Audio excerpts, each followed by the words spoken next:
कबीर 25 साल का एक शांत और सीधा लड़का पटना के एक मेडिकल कॉलेज में डॉक्टर बनने का सपना लेकर आया था।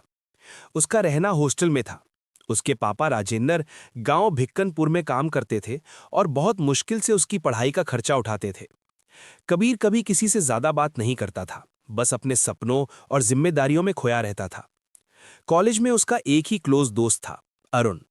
अरुण बिल्कुल उसका उल्टा था। रिच फैमिली से, कॉन्फिडेंट और हर सिचुएशन में खुल के बोलने वाला। दोनों की दोस्ती बहुत गहरी थी, लेकिन कबीर कभी अपनी परेशानियां अरुण से शेयर नहीं करता था, क्योंकि उसे लगता था कि वो अपनी प्रॉब्लम्स खुद हैंडल करे। एक दिन अचानक कबीर को फोन आता है। उसकी जिंदगी एक पल में बदल जाती है। उसके पापा नहीं रहे। वो बिना किसी को बताए तुरंत अपने गांव भिक्कनपुर चला जाता है। उस वक्त उसके पास ना हिम्मत होती है किसी से बात करने की, ना किसी को इन्फॉर्म करने की। उसकी आंखों में सिर्फ एक ही बात होती है, अब वो अकेला है। गांव में एक महीना बीत जाता है। कबीर चुपचाप अपनी जिम्मेदारियों को समझने की कोशिश करता है। जब वो वापस पटना आता है तो उसे लगता है कि सब कुछ नॉर्मल हो जाएगा, लेकिन रियलिटी उसके लिए कुछ और ही लेकर आती है। हॉस्टल पहुंचते ही वार्डन उसे रोक लेता है। वार्डन ठंडी आवाज में कहता है, तुम्हारी फी नहीं भरी गई है कबीर, तुम्हें हॉस्टल से निकाला जा चुका है। कबीर एक पल के लिए चुप हो जाता है। उसके पास जवाब नहीं होता। वो बस धीरे से अपना सामान उठाता है और बिना कुछ बोले वहां से निकल जाता है। उस वक्त अरुण को इस बात का पता चलता है। वो गुस्से में सीधा वार्डन के पास जाता है। उसकी आंखों में गुस्सा साफ दिख रहा होता है। वो वार्डन के मुंह पर पैसा फेंक देता है और कहता है, इंसानियत नाम की भी कोई चीज होती है, हर चीज पैसों से नहीं होती। वार्डन चुप रह जाता है, लेकिन कबीर वहां से जा चुका होता है। कबीर कहीं नजर नहीं आता। अरुण उसे हर जगह ढूंढने लगता है। आखिर में वो बस स्टैंड पहुंचता है, जहां कबीर अकेला एक बेंच पर बैठा होता है। उसकी आंखों में थकान और हार दोनों दिखते हैं। अरुण उसके पास जाकर बिना कुछ कहे उसका हाथ पकड़ लेता है। चल, वो कहता है। कबीर कुछ नहीं बोलता, बस चुपचाप उठकर अरुण के साथ चल पड़ता है। अरुण उसे अपनी बाइक पर बिठाता है और अपने साथ ले आता है। कबीर का स्वभाव हमेशा से ही शांत रहा है। वो अपने दर्द को कभी शब्दों में नहीं लाता। उसकी आंखों में जो छुपा होता है वही उसकी कहानी होती है। अरुण कबीर को अपनी बाइक पर बिठाकर सीधा अपने घर ले आता है। घर के बाहर बाइक रुकते ही अरुण कैजुअली कहता है, आज से तुम यहीं रहोगे। कबीर तुरंत मना कर देता है, नहीं यार, हम तुम्हारे घर कैसे रह सकते हैं। उसकी आवाज में हिचकिचाहट और अपनी औकात का एहसास साफ दिख रहा होता है। कबीर जैसे ही ऊपर देखता है वो एक पल के लिए रुक जाता है। अरुण का घर बहुत ही बड़ा और सुंदर होता है। पटना की एक हाई सोसाइटी में बना हुआ वो घर कबीर के लिए किसी सपने से कम नहीं लगता। बड़े गेट, साफ सुथरा लॉन और मॉडर्न डिजाइन, सब कुछ कबीर के लिए नया था। अरुण बिना उसकी बात सुने उसका बैग उठाता है और कहता है, चल अंदर। कबीर चुपचाप उसके पीछे चल पड़ता है। अंदर जाते ही अरुण अपनी फैमिली से कबीर का इंट्रोडक्शन कराता है। अरुण के पापा श्याम सिंह, मम्मी सविता, बड़े भाई सक्षम और दादाजी रामलाना सब उससे मिलते हैं। कबीर का शांत और विनम्र स्वभाव सबको तुरंत पसंद आ जाता है। वो हर किसी से झुककर नमस्ते करता है, धीरे से बात करता है और आंखों में रिस्पेक्ट साफ दिखता है। घर में आते ही कबीर एक नाम बार बार सुनता है, निधि। कभी सविता बोलती हैं, निधि को भी बता देना। कभी अरुण कैजुअली कहता है, निधि होती तो मिल लेती। कबीर लगभग 100 बार निधि के बारे में सुन चुका होता है, लेकिन अभी तक उससे मिला नहीं होता। रात के खाने का टाइम होता है।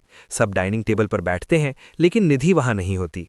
अरुण के पापा पूछते हैं, निधि कहाँ है। सविता जवाब देती हैं, निधि अपनी फ्रेंड रिया के घर स्टडी के लिए गई है, आती ही होगी। सब लोग खाना खा लेते हैं। कबीर चुपचाप सबके साथ बैठकर खाना खाता है, लेकिन उसकी नज़र कभी कभी दरवाजे की तरफ चली जाती है, जैसे वो अनजाने में ही निधि का इंतजार कर रहा हो। खाने के बाद सब अपने अपने रूम्स में चले जाते हैं। अरुण कबीर को अपना रूम दिखाता है। रूम देखकर कबीर सच में हैरान रह जाता है। रूम बहुत बड़ा होता है, इतना बड़ा कि लगभग कबीर के पूरे घर जितना। एक साइड पर बड़ा सा बेड होता है, उसके पास एक साइड टेबल और उस पर एक स्टाइलिश लैंप रखा होता है। दीवार पर एक बड़ा फोटो फ्रेम लगा होता है, जिसमें अरुण की बचपन से लेकर अब तक की सारी फोटोज लगी होती हैं। रूम के एक कोने में एक कंफर्टेबल काउच भी होता है। कबीर धीरे से रूम को देखते हुए कहता है, यार तुम्हारा रूम तो, और फिर चुप हो जाता है, जैसे उसके पास शब्द ही ना हो। अरुण हल्का सा मुस्कुराता है, अब ये तुम्हारा भी है। कबीर कुछ नहीं बोलता, बस हल्की सी मुस्कान के साथ सर हिला देता है। उसके लिए ये सब नया था, इतना बड़ा घर, इतनी प्यारी फैमिली और इतनी इज्जत। उस रात कबीर बेड पर लेटे हुए बस एक ही बात सोच रहा होता है। जिंदगी ने उसे एक तरफ सब कुछ छीन लिया और दूसरी तरफ शायद कुछ नया देने वाली है। और कहीं ना कहीं उस निधि नाम में भी एक अजीब सी क्यूरियोसिटी जग चुकी थी। सुबह कबीर 5 बजे ही उठ जाता है। उसे बचपन से ही जल्दी उठने की आदत होती है। फ्रेश होकर जब वो नीचे आता है तब लगभग 6 बज रहे होते हैं। घर बिल्कुल शांत होता है। लिविंग रूम में दादू रामलला काउच पर बैठे न्यूज़पेपर पढ़ रहे होते हैं। जैसे ही उनकी नज़र कबीर पर पड़ती है वो हल्का सा मुस्कुराकर कहते हैं, बेटे इतनी सुबह कैसे उठ गए, रात को नींद नहीं आई क्या? कबीर रिस्पेक्टफुली कहता है, नहीं दादू, मुझे सुबह उठने की आदत है। दादू खुश होते हुए बोलते हैं, बहुत बढ़िया बेटा, एक अरुण को देखना 9 बजे से पहले नहीं उठता। दोनों हल्की हंसी के साथ बात करने लगते हैं। कबीर को उनके साथ बैठकर अजीब सा सुकून मिलता है, जैसे वो अपने घर के किसी अपने के साथ हो। थोड़ी देर बाद अरुण की मां सविता किचन से आवाज लगाती हैं, ब्रेकफास्ट तैयार है, सब आ जाइए। धीरे धीरे सब लोग डाइनिंग टेबल पर आ जाते हैं और अपनी सीट्स ले लेते हैं। तभी ऊपर से स्टेयर्स की तरफ से एक आवाज आती है, गुड मॉर्निंग दादू, गुड मॉर्निंग एवरीवन। सबकी नज़र एक साथ ऊपर उठती है। वो निधि होती है। दादू मुस्कुराकर कहते हैं, आओ निधि, नाश्ता कर लो। फिर वो कबीर की तरफ इशारा करते हुए बोलते हैं, निधि, ये कबीर है, अरुण का दोस्त, आज से यहीं रहेगा। निधि हल्का सा हाय बोलती है और क्वाइटली आकर अपनी सीट पर बैठ जाती है। वो ज्यादा बात नहीं करती, बस चुपचाप नाश्ता करने लगती है। कबीर उसे एक नज़र देखता है, फिर तुरंत अपनी नज़र झुका लेता है। निधि का स्वभाव थोड़ा अपने में रहने वाला होता है, लेकिन घर में सब उसे बहुत प्यार करते हैं। कुछ ही देर में 10 बज जाते हैं। कबीर अपने रूम में जाकर कॉलेज के लिए रेडी हो जाता है। वो अरुण के पास जाता है और कहता है, चल भाई 10 बज गए, आज मॉक टेस्ट है। अरुण बेड पर ब्लैंकेट ओढ़े हुए होता है। वो आधी नींद में कहता है, मैं नहीं जा रहा आज, तू ही चला जा। कबीर थोड़ा सा गुस्से में उसका ब्लैंकेट खींच लेता है, लेकिन अरुण फिर से अपना मुंह ढककर सो जाता है। कबीर हल्का सा सिर हिलाकर रूम से बाहर निकल जाता है। वो स्टेयर से नीचे आता है, तभी निधि के पापा श्याम सिंह उससे देखकर पूछते हैं, कबीर कहाँ जा रहे हो? कबीर पोलाइटली कहता है, अंकल कॉलेज जा रहा हूँ। श्याम सिंह कहते हैं, और अरुण? कबीर हल्का सा मुस्कुराकर कहता है, वो आज नहीं जा रहा। तभी ऊपर से अरुण की आवाज आती है, कबीर ये ले मेरी बाइक की की। वो की नीचे फेंकते हुए कहता है, निधि को भी छोड़ देना। कबीर की पकड़ लेता है और एक पल के लिए रुक जाता है। उसकी नज़र अनजाने में निधि की तरफ चली जाती है। एक नई शुरुआत अब सच में शुरू हो चुकी थी। कबीर बाइक स्टार्ट करता है और गेट के पास रुककर निधि का वेट करता है। निधि आती है, बिना ज्यादा कुछ बोले सीधा पीछे बैठ जाती है। कबीर धीरे से बाइक चलाता है। सुबह का वक्त होता है, हल्की ठंडी हवा चल रही होती है, लेकिन दोनों के बीच एक अजीब सी खामोशी होती है। रास्ते भर दोनों में से कोई कुछ नहीं बोलता। कबीर कभी कभी रियर मिरर से निधि को देख लेता है, लेकिन तुरंत नजर हटा लेता है। निधि भी अपने ख्यालों में खोई रहती है। दोनों एक दूसरे के लिए अभी भी अजनबी होते हैं। कॉलेज पहुंचने पर निधि उतरती है और बिना कुछ कहे थैंक्स बोलकर अपनी तरफ चल पड़ती है। कबीर हल्का सा सर हिला देता है और अपने कॉलेज के गेट की तरफ बढ़ जाता है। निधि जैसे ही अपनी फ्रेंड्स के पास पहुंचती है, उसकी एक दोस्त मुस्कुराते हुए पूछती है, कौन है ये हैंडसम? निधि थोड़ा कैजुअली जवाब देती है, भाई का दोस्त है कबीर। फिर तुरंत बात खत्म करते हुए कहती है, छोड़ो यार, और क्लास की तरफ चल पड़ती है। दिन अपने रूटीन में निकल जाता है। क्लासेस, लेक्चर्स और टेस्ट के बीच कबीर और निधि दोनों अपने अपने काम में बिजी रहते हैं। दोनों के बीच कोई बात नहीं होती। शाम को कबीर फिर से बाइक लेकर कॉलेज के बाहर खड़ा होता है। निधि आती है और बिना कुछ बोले पीछे बैठ जाती है। वापस आते वक्त भी वही खामोशी होती है। सिर्फ बाइक की आवाज और रास्ते की हल्की ट्रैफिक सुनाई देती है। कबीर एक दो बार कुछ बोलने का सोचता है, लेकिन फिर रुक जाता है। निधि भी चुप रहती है। दोनों के बीच न कोई सवाल होता है, न कोई जवाब, बस एक सीधा सा सफर। घर पहुंचने पर कबीर बाइक पार्क करता है। निधि सीधा अंदर चली जाती है। कबीर भी धीरे से उसके पीछे घर के अंदर आता है। जैसे ही वो लिविंग रूम में एंटर करता है, उसकी नज़र निधि के पापा श्याम सिंह पर पड़ती है। वो काउच पर बैठे होते हैं, लेकिन आज उनका चेहरा पहले जैसा शांत नहीं होता। उनकी आंखों में टेंशन और परेशानी साफ दिख रही होती है। कबीर थोड़ा सा रुकता है, फिर धीरे से उनके पास जाकर पूछता है, अंकल क्या हुआ? श्याम सिंह एक पल के लिए कबीर की तरफ देखते हैं, जैसे वो कुछ सोच रहे हों। फिर हल्की सी सांस लेते हैं, लेकिन तुरंत कुछ नहीं बोलते। घर का माहौल अचानक बदला हुआ लगने लगता है। जो घर सुबह तक हल्का और नॉर्मल था, अब वहां एक अजीब सी टेंशन फैल चुकी होती है। कबीर चुपचाप उनके जवाब का इंतजार करता है और उसे लगता है कि यह सिर्फ एक छोटी सी बात नहीं है। घर का माहौल अब धीरे धीरे नॉर्मल हो रहा होता है, लेकिन कबीर और निधि के बीच अब भी एक हल्का सा डिस्टेंस बना हुआ होता है। अरुण घर के काम में बिजी रहता है क्योंकि उसके बड़े भाई सक्षम का रोका होने वाला होता है। पूरा घर तैयारियों में लगा होता है। एक दिन सविता बोलती हैं कि शॉपिंग के लिए जाना है। सब लोग बिजी होते हैं तो कबीर और निधि को साथ भेज दिया जाता है। दोनों साथ निकलते हैं, लेकिन शुरू में वही खामोशी होती है। मार्केट पहुंचने के बाद निधि अपनी लिस्ट देखकर शॉपिंग करने लगती है। कबीर उसके साथ रहता है, जरूरत पड़ने पर हेल्प करता है। धीरे धीरे उनके भी छोटी छोटी बातें होने लगती हैं। निधि कैजुअली पूछती है, तुम इतने चुप क्यों रहते हो? कबीर हल्का सा मुस्कुराकर कहता है, आदत है, ज्यादा बोलना नहीं आता। निधि थोड़ा सा स्माइल करती है, स्ट्रेंज हो तुम।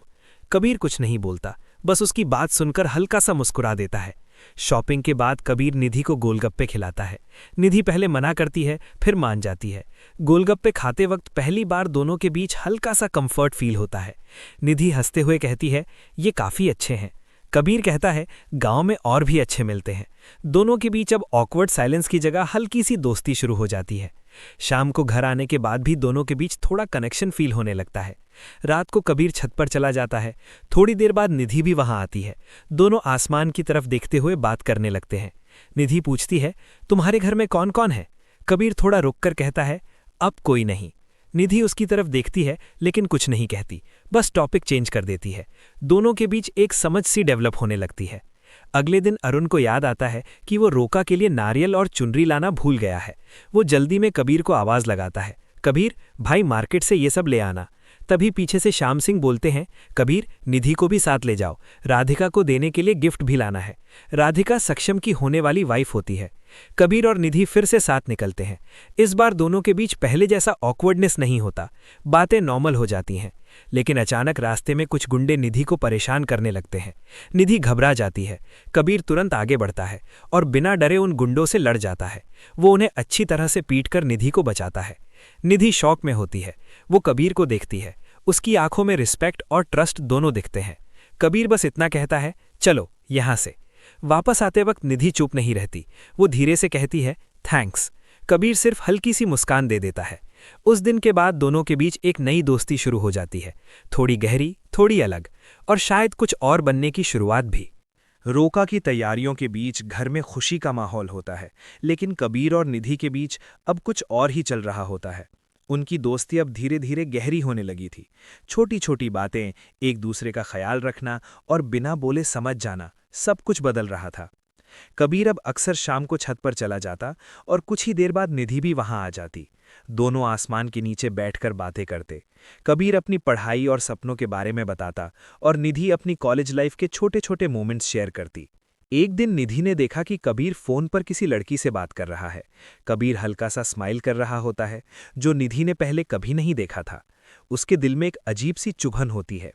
वो नॉर्मल रहने की कोशिश करती है, लेकिन उसका बिहेवियर थोड़ा बदल जाता है। वो कबीर से थोड़ा डिस्टेंस बनाने लगती है, छत पर आना कम कर देती है, और जब भी कबीर पास होता है वो ज़्यादा बात नहीं करती। कबीर को ये चेंज फील होता है। एक रात वो छत पर अकेले बैठा होता है। थोड़ी देर बाद निधि वहां आती है, लेकिन इस बार वो थोड़ी सीरियस लगती है।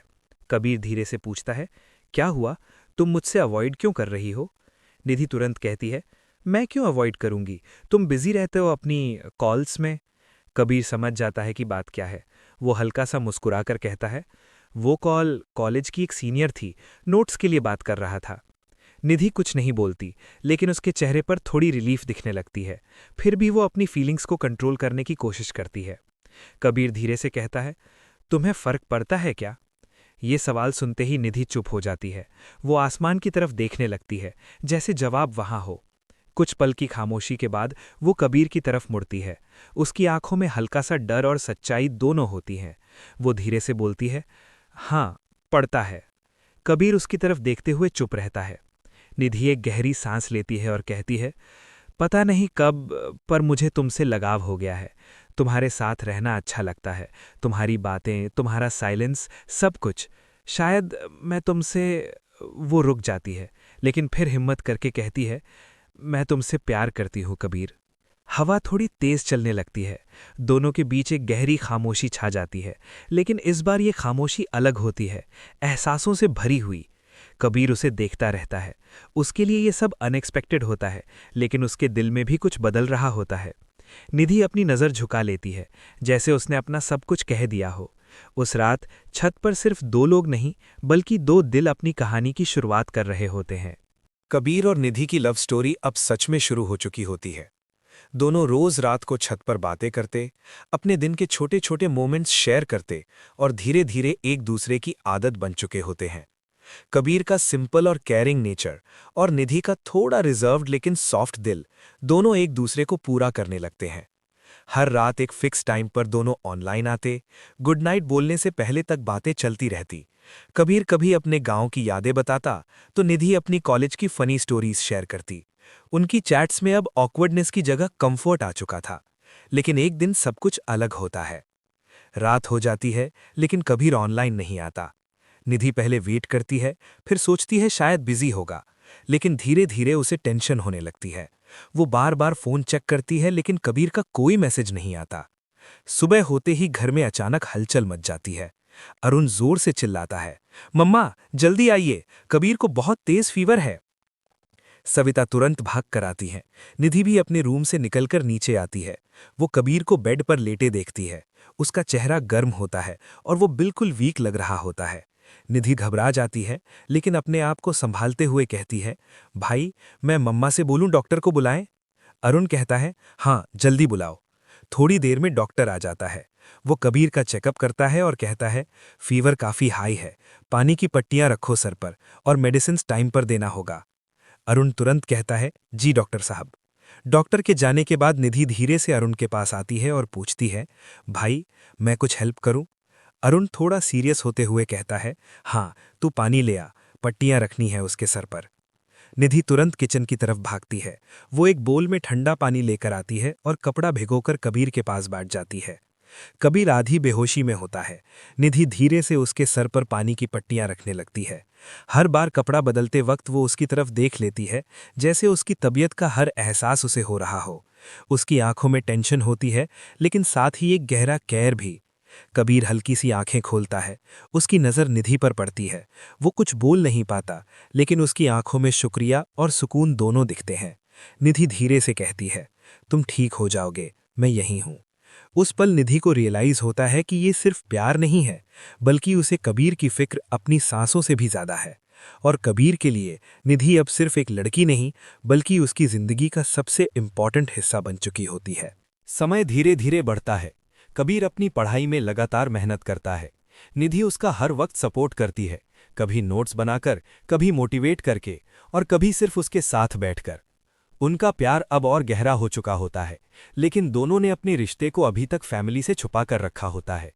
कबीर का फाइनल ईयर कंप्लीट हो जाता है, रिजल्ट आता है, कबीर पास हो जाता है और वो भी अच्छे मार्क्स से। उसकी मेहनत रंग लाती है।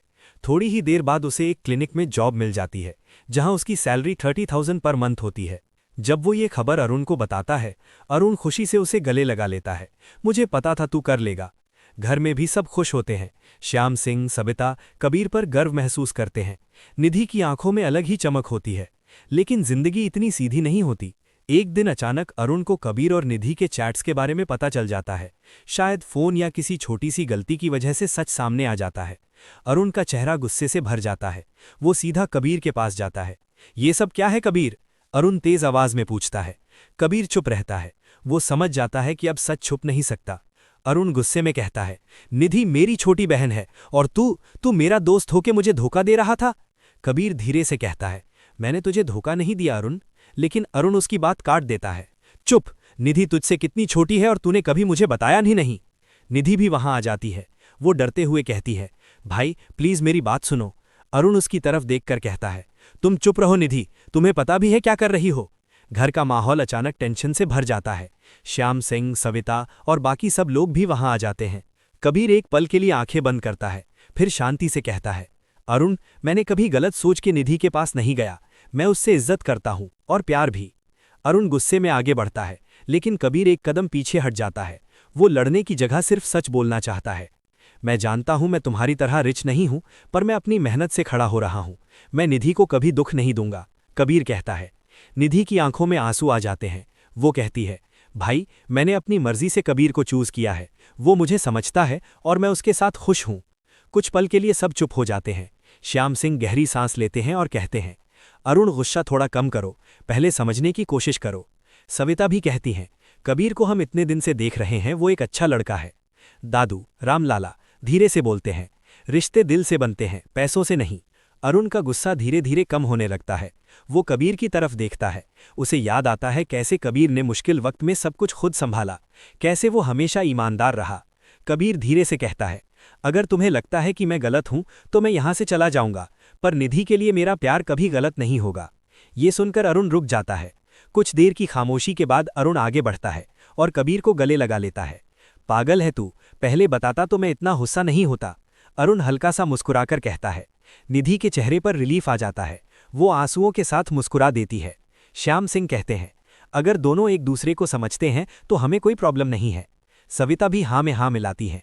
दादू मुस्कुराकर दोनों को आशीर्वाद देते हैं। घर का माहौल फिर से खुशियों से भर जाता है। कुछ महीनों बाद कबीर अपनी जॉब पर सेटल हो जाता है। निधि अपनी पढ़ाई कंटिन्यू करती है। दोनों के बीच अब कोई डर या छुपाना नहीं होता।